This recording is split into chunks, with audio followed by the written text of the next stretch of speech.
بسم اللہ الرحمن الرحیم ولا تکتموا الشہادہ ومن یکتمها فإنہ آثم قلبہ۔ اللہ کریم نے اس آیت کریمہ دے اندر ارشاد فرمائے کہ کتھائی گواہی دیونی پے ونجے تا گواہی کو دل دے اندر چھپاونا نہیں چاہیدا۔ اللہ ارشاد فرمائے ولا تکتموا الشہادہ، اگر تکو کتھائی گواہی دیونی پے ونجے تا گواہی کو چھپایا نہ کرو۔ ومن یکتمها فإنہ آثم قلبہ، فرمایا کہ اگر تسا گواہی کو چھپے سو تو آثم قلبہ، فرمایا کہ تہاڈا دل گناہگار تھیسی۔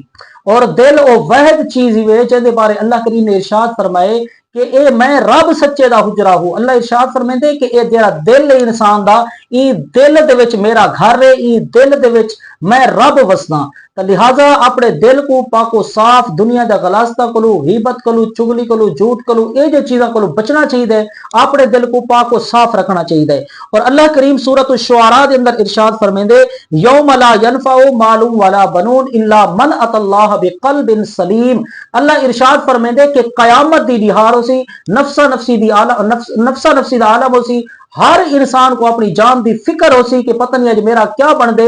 فرمایا کہ اتھا قیامت علی دیوار لا ینفع مال ولا بنون، فرمایا کہ نہ تہاڈا مال کام آسی نہ تہاڈے بیٹے کام آسن، کوئی بھی کام کہنا آسی الا من اتى اللہ بقلب سلیم، فرمایا کہ جرا پاک و صاف دل گھن کے آسی، دنیا دے غلاستاں کلو پاک ہو سی اور دنیا دی محبت کلو پاک ہو سی، غیبت چگلی جھوٹ اس دل دے اندر کوئی نہ ہو سی، گناہ کر کہنا ہو سی، پاک و صاف دل ہو سی، تو فرمایا جس تا دل پاک و صاف اللہ دی بارگاہ دے وچ پہنچ ویسی، ہی پاک و صاف دل دی برکت دی وجہ دے نال اللہ کو قیامت علی دیوار چھٹکارا عطا فرما دے سی۔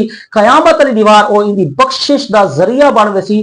ساکو چاہیے کہ ساکو او دل رکھنا چاہیے جن دے بارے قرآن نے فرمائے واجلت قلوبہم، یعنی قرآن دی سماعت کرنا تو بعد چ گزر دیے لیکن دل انہاں دے پہلے ڈر وینن اللہ دی بارگاہ دے وچ۔